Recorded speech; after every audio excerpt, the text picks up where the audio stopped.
Rain is wet. Sugar is sweet. Clap your hands. And stomp your feet. Everybody. Everybody knows. When love calls, you got to go.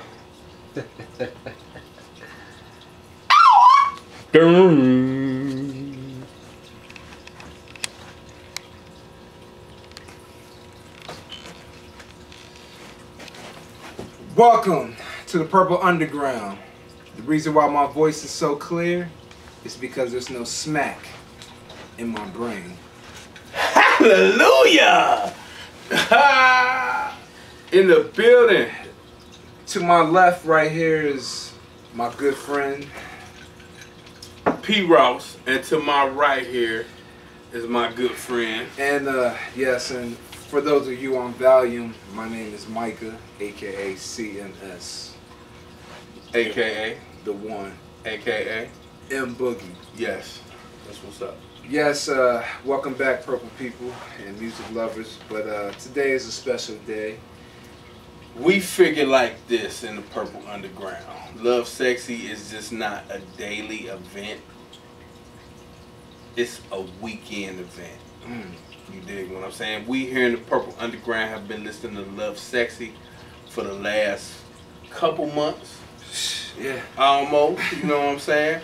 We have been playing Lovesexy videos from the Live Sexy to the Toronto 88. You know what I'm saying? So it's not just an anniversary, you know what I'm saying? It's really nostalgic, you know what I'm saying, from my growing up process. And Lovesexy was one of them albums, although it's not my favorite, one of my favorite albums, but it kind of molded me. You know what I mean? Word. Word life. Okay. You know? All right. Lovesexy released in France, May 6, 1988. Yes. Release May 9th, 1988 in the UK. Release May 10th, 1988 in the good US of A. Yes, and this is Prince's 10th studio album and was released on Paisley Park, and it was the first album recorded in the new Paisley Park studio complex. So, or compound, whichever one you want to say. Right. Give you a close-up view of the album, along with the album sticker. Yes. Yes. Yeah, man, this album is very interesting. Didn't do that well over here in the States. It peaked at number 5 on the Billboard Black chart. It was on the chart for like 17 weeks. Wasn't it number 11 on the U.S. charts? It was number 11 on the Billboard Pop chart, but it stayed on there for 20 weeks. So it didn't really do that well over here. But if you like, we can get into the first track. We can. I know there is a heaven. I know there is a hell.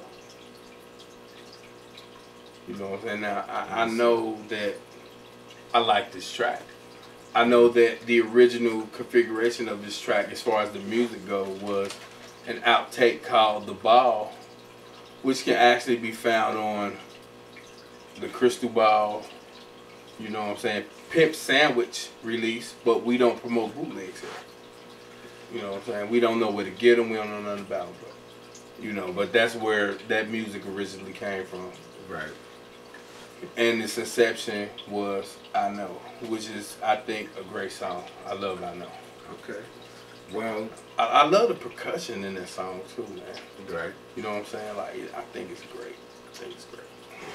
Well, I know that I like this song. I think this is a very good opening song for just for the whole Lovesexy theme and everything, giving you this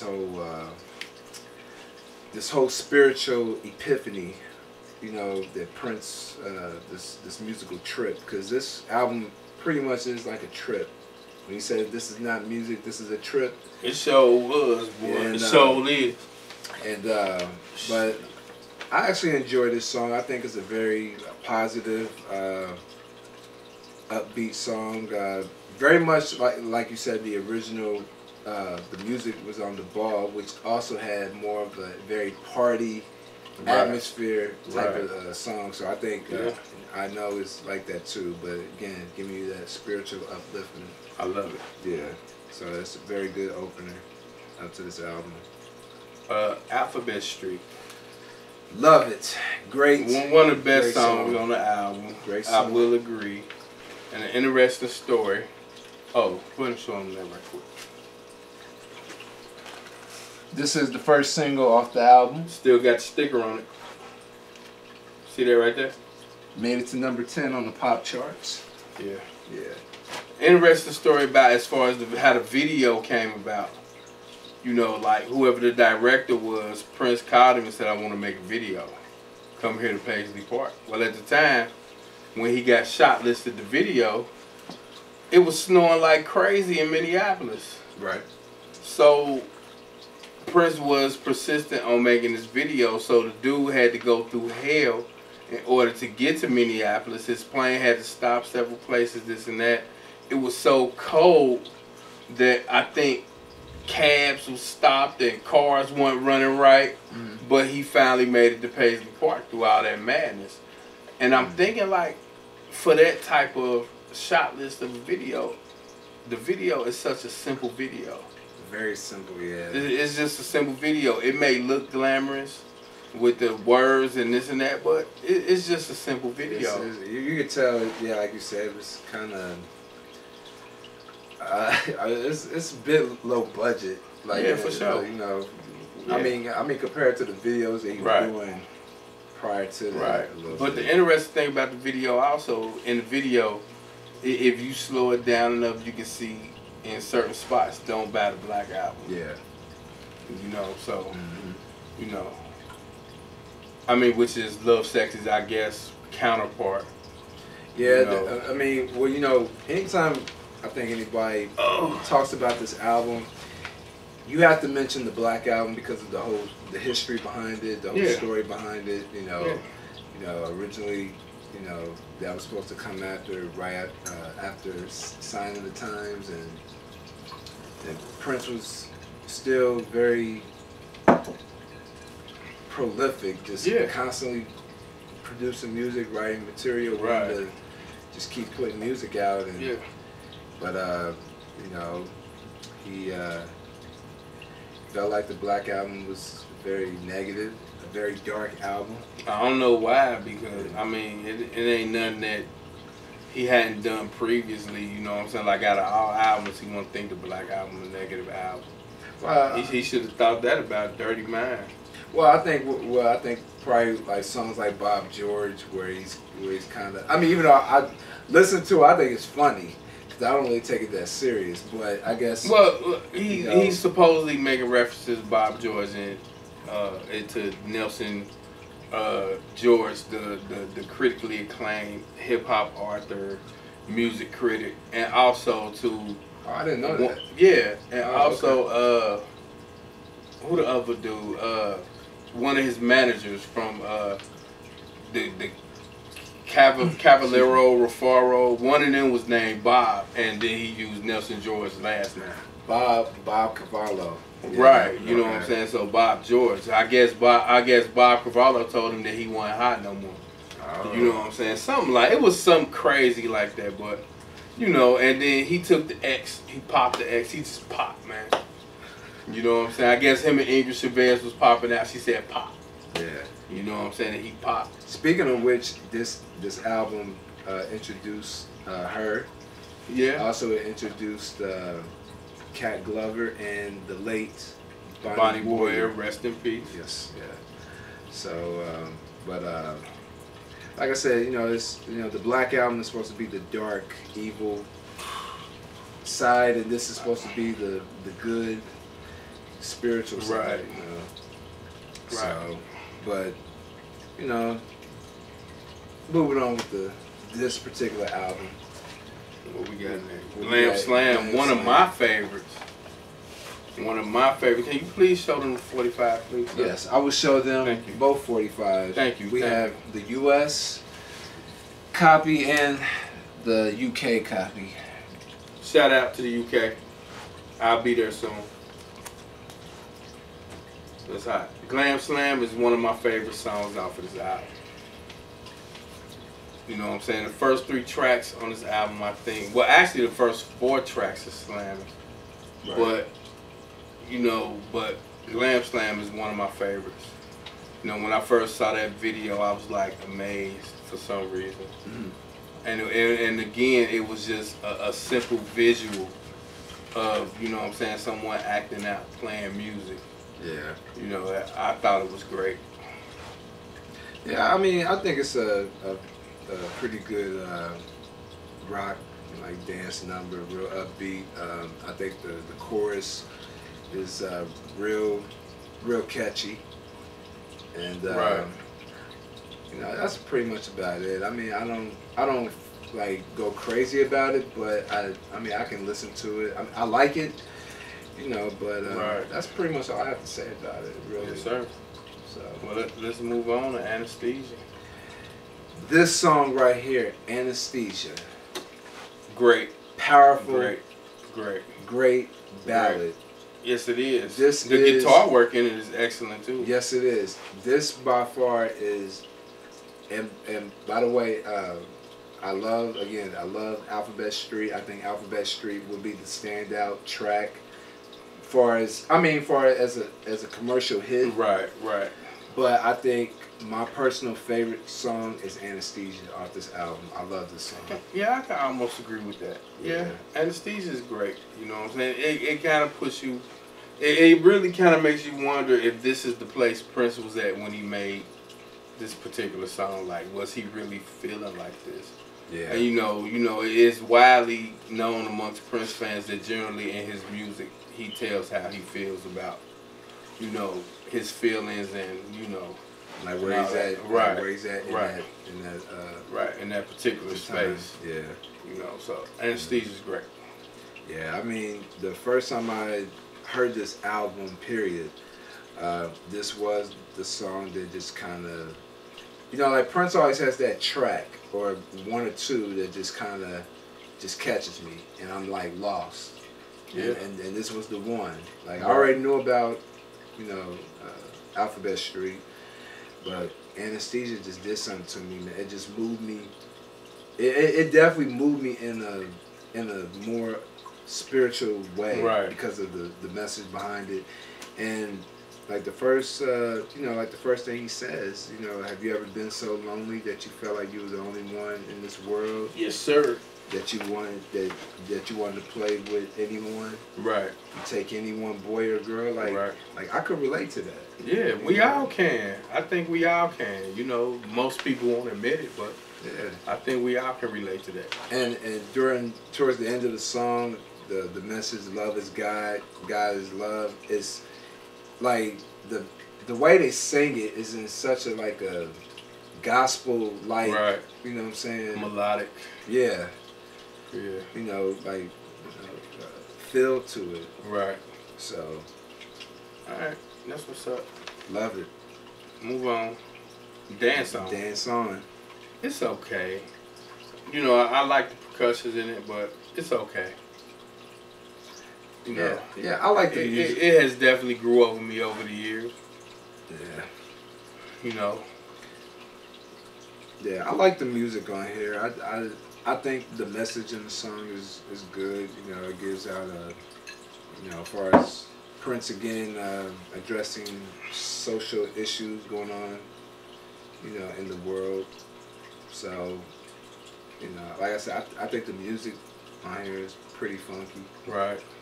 You know, but you know, it's a pretty good song. Okay. Next is the title track. Lovesexy, one of my favorites off of the album. Lovesexy, the track, something you may not have known. It was actually recorded in mid-December 1987 and re-recorded with different music towards the end of January 1988. No, I did not know that. You know what I'm saying? Now, I would love to hear what the pre-demo sounded like. Right. In December of '87. You know, but the track that we have, I think, is great. Yeah, I think it's great. I actually think it should have been a single. I totally agree with you. I think he should have. I think he definitely should have released this as a single compared to some of the ones that he did release. You know. Right. You know, but it didn't happen. So yeah, but definitely again another feel good song. Yeah. Upbeat. The whole Lovesexy definition, the feeling you get when you fall in love. Yes, sir. Not with a girl or a boy, but with the heavens above. Yes, sir. You know, so. But even in that song, he's kind of doing some sexual innuendos. Which is kind of weird, ain't it? Yeah, that's, you know what I mean? That's why I guess it's just the connection of sex and God. He was trying to combine and, you know, make it seem like it's not all that bad. Yeah. Which is why Europe got Lovesexy and we didn't. You're right. You dig what I'm saying? We did. Europe understood the concept and the concept of the whole album thing. You know what I'm saying? And they got it. We just didn't. That's why Lovesexy was so big in Europe. Right. I mean, you know, would you care to elaborate a little bit more? Well, I mean, as far as like the whole album cover and. Well, if you look at the album cover, here in the States, we live in really a conservative world compared to other countries. You dig what I'm saying? Now, if you show this to somebody like Newt Gingrich, he gonna say he naked. But when you really look at it, he ain't really naked. He just showing some skin. Like, naked to me mean like, you know, he's showing everything. You know, that's what naked to me mean. You know what I'm saying? So really, it looks like he's just covering up, just as Adam would have in the Garden of Eden after he ate the fruit. And if you really look at it, he's looking up and he's covering himself up like he's looking at the Lord God. Okay? But yeah, Europe... He has his hand on his heart. Right. Yeah. Europe understood that. In the conservative nation, because I think either Bush Sr. or Reagan was president then. You know what I'm saying? We didn't get that in the States, which is why it did terrible over here. Because we didn't get the concept. Prince fans may have got the concept. A few music fans may have got the concept. But overall, we didn't get the concept to where people in maybe England or Amsterdam or France, they understood the concept because sexuality to them is not an issue. You see what I'm saying? It's not an issue to them. You dig what I'm saying? Right. It's not an issue. It's something that naturally happens. So do you know think, what I'm saying? So do you think, as far as the whole album cover, because this was so controversial, this pretty much overshadowed the actual music? Yeah, I think as far as the United States of America go. Right. You see what I'm saying? Now, had he did something like this over here right now in today's age, it wouldn't have meant nothing because you got hip hop artists wearing dresses. You dig what I'm saying? So, you know, I mean, that's crazy. Hip hop artists wearing dresses. So, it is what it is, though. You know what I mean? So, it wouldn't have meant nothing. You know what I'm saying? Right. You know, shout out to A$AP Rocky, Kanye West. Y'all keep wearing y'all dresses. I don't want no beef. All right. Okay. Anyway. Okay. Well, I mean, is there anything you want to sum up as far as the title track? I love it. Just the cut. Yeah, same here. When you listen to it, it's kind of reminiscent of 1999 or something a little bit. Yeah. So, great 3 track. minutes. All right. So, next is When Two Are in Love. When Two Are in Love, great ballad. Love it to death. Can't get enough of it. You know what I'm saying? Very underrated. Yeah, definitely. Very underrated. Definitely. Yeah, it's a sweet love ballad. Just very much in Prince's style. Right. Which actually made an exception on the Black album before it was shelved. Yeah. You know, but it made it to Lovesexy, you know what I'm saying? Which I think When Two Are in Love is a great album. I thought. Yeah, you know. Definitely a great song. Yeah. You know, which should have been released as a single. Should have been released as a single. I think it should have went Alphabet Street to Lovesexy to When Two Are in Love. Right. You know, but you know that's just me. Well, technically it did. Well, it wasn't released as a single by itself, but it was a B-side on the B for the single "Scandalous." Well, that's after Lovesexy had.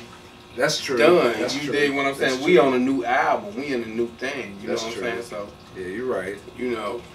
All right. Well, what's the next song? I wish you had it. I like it. Don't think it should have been released as a single. The remixes, the 1, 2, and 3, whatever it is, I think it's funky as hell. Yeah, But don't think it should have been released as a single. I think that was a mistake. You know what I'm saying? I think, again, you know what I'm saying, for that being what, third single off this album, it shouldn't have been it. It shouldn't have been it. I like it, but I don't think that should have been it. I like this song. It's nothing really like fantastic about it, really, but it's a very nice, sweet, right, simple song, really. But I would say it's one of my favorites off the album. But, I don't know. But I will agree with you. I don't think that was a good choice for a single. No, I think Lovesexy, the song, and When Two Are in Love were a better choice. Right. So, but other than that, I mean, I like it. I like it. You know, I like it. It's definitely that's a good message. I like it. So, what we got next? Positivity. The last track. Oh, I need a Dave Simone moment. But the question is, have your plus sign? Did you have your plus sign today? I have had my plus sign. Okay. I was in that. You want me to go first, or you want to go? Positivity is not. I don't necessarily. I'm not that fond of positivity. I'm really not. What if it was negativity? Would you be fine? I wouldn't be fine. No, I definitely wouldn't be fine of negativity. You know, I don't want that all up in my aura. I feel you. You know what I'm saying? So I'm not really feeling. Although I get the message. I get the message. The message is easy to get. But I just feel like I'm just not feeling it, Michael. I'm not feeling it. Sorry. Okay. I'm not feeling it. I mean, for the most part, I like it. I can listen to it. Not crazy about it, but it does have a good message behind it. Right. So, I mean, it's a pretty good track. Have you had your plus sign today? So, come on, man. You know, it's alright. I mean, I ain't feeling it like that. I ain't feeling it. I'm just, you know, I'd be on the outskirts with positivity. oh, okay. You know, now if you had to rate this album out of 5, you know what I'm saying? What would you give this album? This is the 25th anniversary. The 25th anniversary of Lovesexy. The Purple Underground has been celebrating all weekend. Yes. What would you give this album? You know, this is a pretty complex album to kind of rate, because I know a lot of fans consider it to be like a classic, but you have to rate it. You have to rate it. You can't. You know what I'm saying? I'm kind of torn between a 3.5 and a 4. Really? Yeah, but I think if I had to pick right now, which don't, by the way, I like the album. I like the album. It's not like, it wouldn't be in my top 10 all-time favorite Prince albums. Maybe top 15. But for right now, I'm gonna say 3.5 out of 5. I am going to rate this album 2.5. 2.5. 2.5. I mean, it's just average. It's just average. Wow. You know, a few tracks moved me. It didn't move me like previous Prince albums. Okay. 2.5. Well, you give it a 2.5. I give it a 3.5, which is a little bit better. But hey, you know, add up to 6. right. But hey, you know, if 2.5. That's how you feel. At the most, I would give it a 3. At the most, I would give it a 3. You know what I'm saying? On the scale of how much I love Anesthesia. Right. You know what I'm saying? So, you know, if I was, you know what I'm saying, like somebody put a gun in my head and said you got to give it a higher rate, I would go 3. Okay. You know what I'm saying? Just because Anesthesia would be like that tipping scale. You know what I'm saying? You know what I'm saying? They're like 0.5. You know. So let me ask you a real quick question. Do you think that this album was a little bit rushed? Because after he decided to cancel the Black Album. Well, I don't know if it was necessarily rushed, because if you really think about it, he was pumping out music like crazy. No, that's true too. Yeah. You know what I'm saying? So rush for Prince would be like him doing an album in a day. Yeah. You know, I think this took what? How long did it take? 7 weeks. That he had enough time, really. Yeah. He got to live in the studio, so you know. Yeah. Well, you know, this. I mean, the album itself. Didn't do. It was probably his least successful album in the '80s, and, but it did do well in the overseas. It was his first because Europe got the concept. Right, it was his first #1 album in the UK. So I'm like, Europe got the concept. They got it overseas. Yeah. So you know. So we're gonna conclude this video. I am P. Ross, and this is. My name is Micah, aka CMS, and we are the Purple Underground, and also we want to say happy 25th anniversary. Happy 25th anniversary to Prince's 10th studio album, Lovesexy. Make love with only words. Yes. And we are out.